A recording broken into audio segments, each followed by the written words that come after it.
Seriously আমি বলছি যে 80 থেকে 85% স্টুডেন্ট এখনো পর্যন্ত বোর্ড পরীক্ষার জন্য প্রস্তুতি ঠিকমতো শুরু করেনি, ঠিকমতো প্রস্তুতি নিচ্ছে না। যে তাদের জন্য এই ভৌতবিজ্ঞান যে সাবজেক্ট রয়েছে, এই সাবজেক্ট থেকে কিভাবে আমি 90% মার্কস তুলতে পারবো, যে তারা চেষ্টাও করে না এখনো পর্যন্ত। তো আমি একটাই কথা বলবো, তোমরা সিরিয়াসলি নাও যে এই গুটি কয়েক কোশ্চেন তোমরা যদি প্র্যাকটিস করো তাহলে অবশ্যই তোমরা মানে মাধ্যমিকে 90% মার্কস তুলে আনতে পারবে। তো নিচে ডিসক্রিপশনের লিঙ্কে আমি প্রিভিয়াস যে চ্যাপ্টারগুলো পড়িয়েছি সেগুলো আমি প্লেলিস্টটা দিয়ে দেব। তার সাথে সাথে আমি বলছি কি না, তোমরা নিচে দেখতে পাচ্ছ যে আজকে তাপ চ্যাপ্টার থেকে 16 নম্বর লাস্ট কোশ্চেন তোমাদের সামনে, মাত্র তাপ চ্যাপ্টার থেকে 16টা কোশ্চেন থাকছে। তো লাস্ট কোশ্চেন আমি নিয়েছি। তো আমরা পরপর পরপর ক্রমান্বয়ে 15, 14 এমনি করে করে যাব। তো আজকে আমাদের টোটাল 5টা কোশ্চেন রয়েছে, ওই 5টা কোশ্চেন একবার দেখে নাও। তো ফার্স্ট কোশ্চেন তোমরা লিঙ্কে মানে নিচে দেখতে পাচ্ছ যে গ্যাসের আয়তন গুণাঙ্ক কাকে বলে, এর মান কত। তো গ্যাসের আয়তন গুণাঙ্ক যদি আমাকে চাই তাহলে ডেফিনেটলি এখানটায় চাপ স্থির। তো গ্যাসের আয়তন গুণাঙ্কের ক্ষেত্রে কি থাকবে না, চাপ স্থির থাকবে। তাহলে চাপ স্থির অবস্থায় 0 ডিগ্রি সেন্টিগ্রেড উষ্ণতায় কোনো গ্যাসের 1 ডিগ্রি সেন্টিগ্রেড উষ্ণতা বৃদ্ধিতে যে আয়তন বৃদ্ধি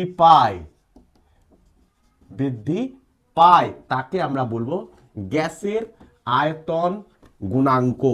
আয়তন গুণাঙ্ক এর মান কত, এর মান বলে দিয়েছে, এর গামা। তো যেহেতু চাপ স্থির সেহেতু আমরা গামা পি সাফিক্স পি লিখবো।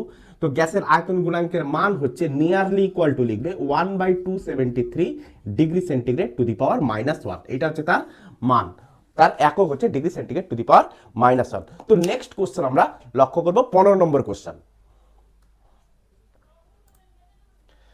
তো এর পরের কোশ্চেন তোমরা লক্ষ্য করো, দেওয়া আছে তামার তাপ পরিবাহিতাঙ্ক 385 watt metre to the power -1 kelvin to the power -1 বলতে কি বোঝায়।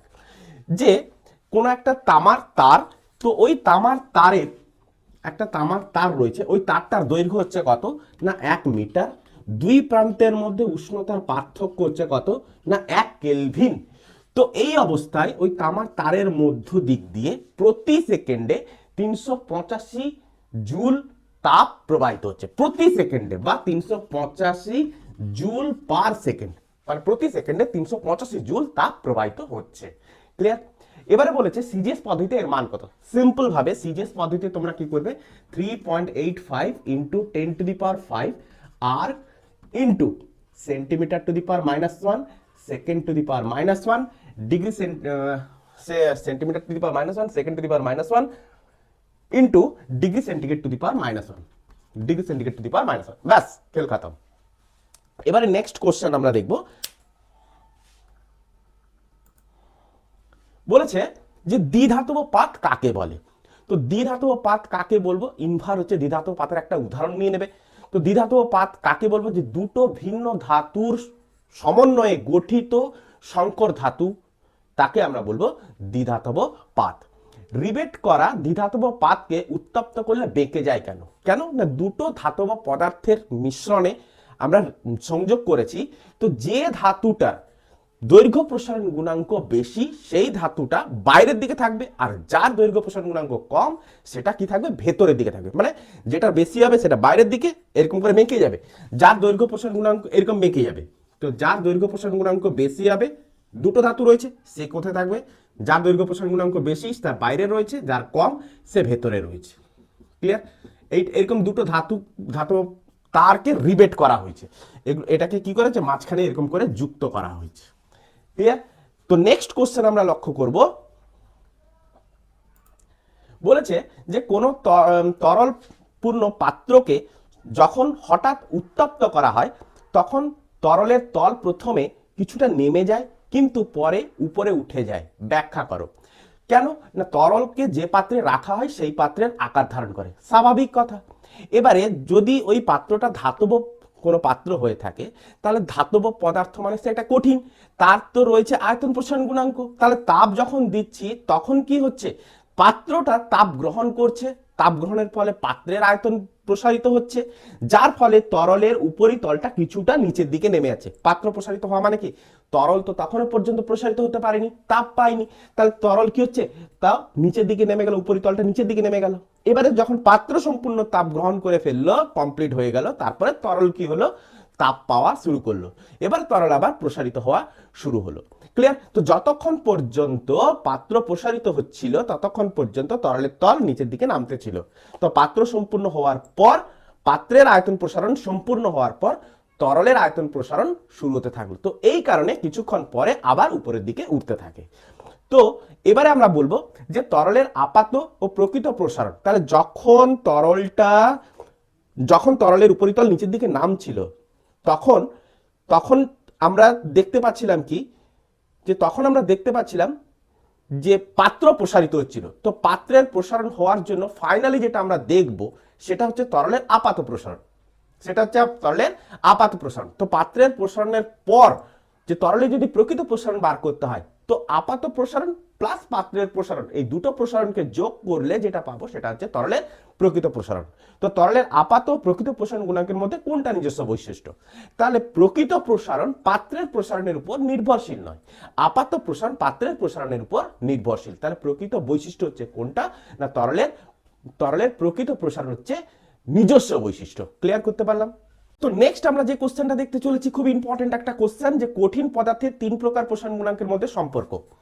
যে আলফা, কঠিনের 3টা প্রসারণ গুণাঙ্ক হয়ে থাকে, আলফা, বিটা, গামা। তো এদের মধ্যে সম্পর্ক আমরা জানি alpha equals to beta by 2, alpha equals to gamma by 3। তো এই সম্পর্কটা আজকে আমাকে প্রতিষ্ঠা করে দেখাতে হবে। দেখো, দৈর্ঘ্য প্রসারণ গুণাঙ্ক থেকে আমরা কি পেয়েছি, যে del L equals to L into alpha into del T. আচ্ছা, তো বিটা হচ্ছে কি, ক্ষেত্র প্রসারণ গুণাঙ্ক। তো ক্ষেত্র প্রসারণ গুণাঙ্ক থেকে আমরা কি পাই, যে del S equals to beta into S into del T.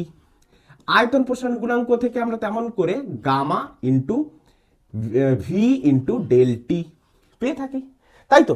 তো এবারে আমাকে দৈর্ঘ্য প্রসারণ গুণাঙ্কর সাথে ক্ষেত্র প্রসারণ গুণাঙ্কের সম্পর্ক সাধন করতে হবে। আমি মানলাম যে আমার কাছে একটা ঘনাকার পদার্থ রয়েছে, যে পদার্থটার প্রাথমিক দৈর্ঘ্য হচ্ছে কত, এল। তো প্রাথমিক দৈর্ঘ্য হচ্ছে কত না, এর এল। তাহলে প্রাথমিক দৈর্ঘ্য যদি এল হয়ে থাকে, তাহলে এই ঘনাকার পদার্থের ক্ষেত্রফল কত হবে না, ক্ষেত্রফল হচ্ছে এল স্কোয়ার। এস ইকুয়াল টু আমরা কি লিখবো, এল স্কোয়ার। আয়তন কত হবে, এল কিউব, তাই তো? এবারে এই ঘনাকার পদার্থটাকে আমি তাপ প্রয়োগ করলাম। তো তাপ প্রয়োগ করলে এর দৈর্ঘ্য বৃদ্ধি হবে কত না, এল প্লাস ডেল এল ধরলাম। তাহলে ক্ষেত্রফল কত হবে না, ক্ষেত্রফল S equal to S plus del S ধরলাম। তো এস প্লাস ডেল এস যে হলো, তাহলে এই ক্ষেত্রফলটা কত হলো, এই S plus del S equal to কত হবে না, এল প্লাস ডেল এল এর হোল স্কোয়ার, তাই না? তাহলে এটাকে যদি আমরা এ প্লাস বির হোল স্কোয়ারের ফর্মুলা বসাই, তাহলে L square plus 2l into del L plus del L square. তাহলে ডেল এল এমনিতে ছোট, তার আবার স্কোয়ার করলে ক্ষুদ্র হয়ে যাবে। তাহলে এই টার্মটা আমরা কি করব, উপেক্ষণীয়। তাহলে L square plus 2l into del L করে নেব। তাহলে এল স্কোয়ার মানে হচ্ছে কত না, এস। তাহলে S plus 2l into del L করে নিলাম। ক্লিয়ার?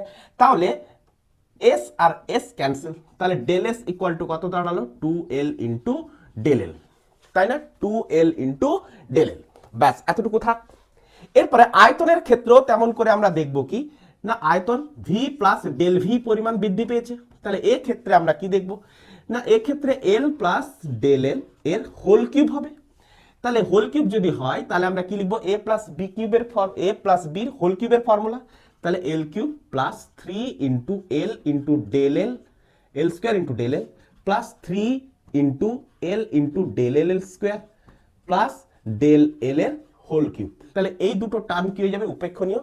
একটা স্কোয়ারে আছে, একটা কিউবের আছে, সে দুটো টার্মকে আমরা কি করে দেবো, উপেক্ষা করে দেবো। যেহেতু ছোট, স্কোয়ার কিউব আরো ছোট, তাহলে এই দুটোকে উপেক্ষা করে দিলাম। তাহলে ফাইনালি কি দাঁড়ালো, যে এল কিউব মানে আমি ভি লিখলাম plus 3l square plus del L. তো ভি কে ভি ক্যান্সেল, তাহলে ডেল ভি ইকুয়ালস টু কত দাঁড়ালো না, 3l square del L, 3l square del L. Clear? তাহলে এখানটায় ডেল এস ইকুয়াল টু এটা পেলাম, আর এখানটায় ডেল ভি ইকুয়ালস টু এইটা পেলাম, তাই তো? আচ্ছা, ঠিক আছে। তো দৈর্ঘ্য প্রসারণ গুণাঙ্কের সম্পর্ক হচ্ছে এটা, দৈর্ঘ্য প্রসারণ গুণাঙ্কের সম্পর্ক হচ্ছে এটা। তো ডেল এস হচ্ছে এটা। তাহলে দেখো তো এবারে কি করবে, যে সমীকরণটা ধরো, তো সমীকরণটায় বিটা ইকুয়ালস টু কত না, beta equals to del S by S into del T. আচ্ছা ডেল এস এর মান কত বেরিয়েছে না, ডেল এস এর মান বেরিয়েছে 2l ইন্টু ডেল এল। তো 2l ইন্টু ডেল এল বসিয়ে দাও, বসিয়ে দাও, ক্লিয়ার। তো এটা ডেল টি, এটা হচ্ছে ডেল টি বাই কি আছে না S into del T, S into del T. তো এবারে লক্ষ্য করো যে আলফা ইকুয়ালস টু কত, যে আলফা ইকুয়ালস টু দেখো del L by L into del T, L into del T. তো আলফা ইকুয়ালস টু হচ্ছে দ্যাটস, তাহলে এবারে তুমি এবারে এবারে লক্ষ্য করো যে এস এর জায়গায় আমি কি বসাতে পারি, এল স্কোয়ার বসাতে পারি। তো একটা এল ক্যান্সেল, তাহলে 2 into del L by L into del T, এটা হচ্ছে del T, L into del T. তাহলে দেখো del L by L into del T মানে কত, আলফা।